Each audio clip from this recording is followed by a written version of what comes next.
Di tengah hutan yang tenang, sang guru tidak berbicara tentang manusia. Ia justru menggugat cara manusia memahami makna hidup itu sendiri.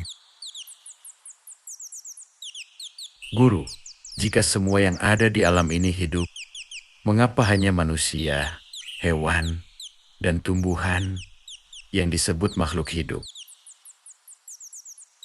Karena manusia terlalu sombong untuk menerima bahwa hidup harus meniru caranya bernapas. Jadi, bernapas bukan syarat hidup. Bernapas adalah ciri hidup yang aktif, bukan ukuran hidup itu sendiri. Maksud guru, ada hidup yang tidak bernapas? Ada, dan jumlahnya jauh lebih banyak daripada makhluk yang bernapas.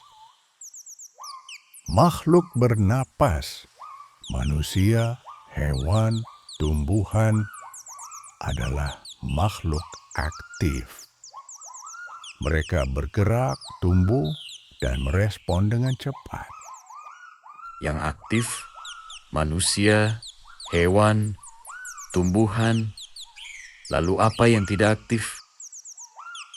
Engkau lihat sekelilingmu, sana ada batu, tanah yang kau pijak, udara yang kau hirup, air yang kau minum.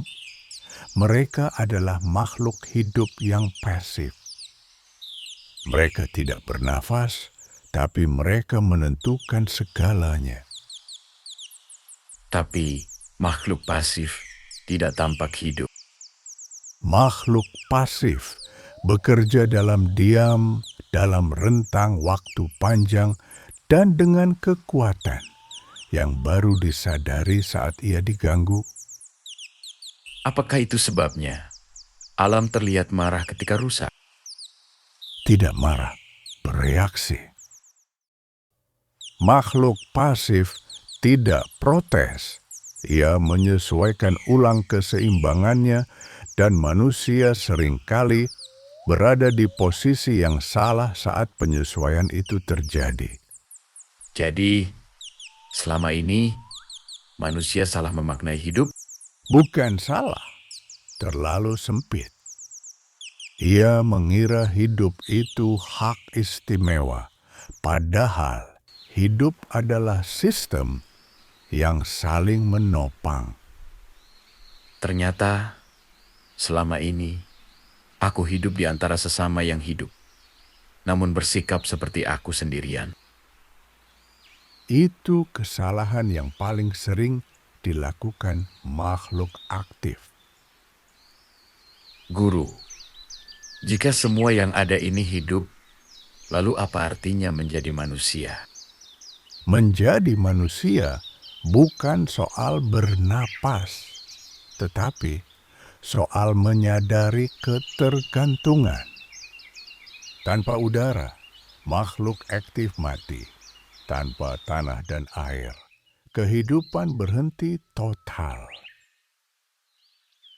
Aku coba menyimpulkan, guru. Bernafaslah sebagai makhluk aktif, tapi berpikirlah dengan rendah hati karena kita hidup di tubuh makhluk pasif. Ya, karena yang paling berbahaya bukan yang tampak tidak hidup, melainkan yang merasa paling hidup. Hidup tidak hanya bernapas di dada manusia, tetapi juga mengalir dalam air, berdiam dalam batu, dan bergerak dalam udara. Dan tugas manusia bukan merasa paling hidup, melainkan hidup dengan kesadaran dan hormat. Jika Anda menyukai konten ini, silakan subscribe agar inspirasi tetap hadir dalam hidup. Terima kasih telah menonton.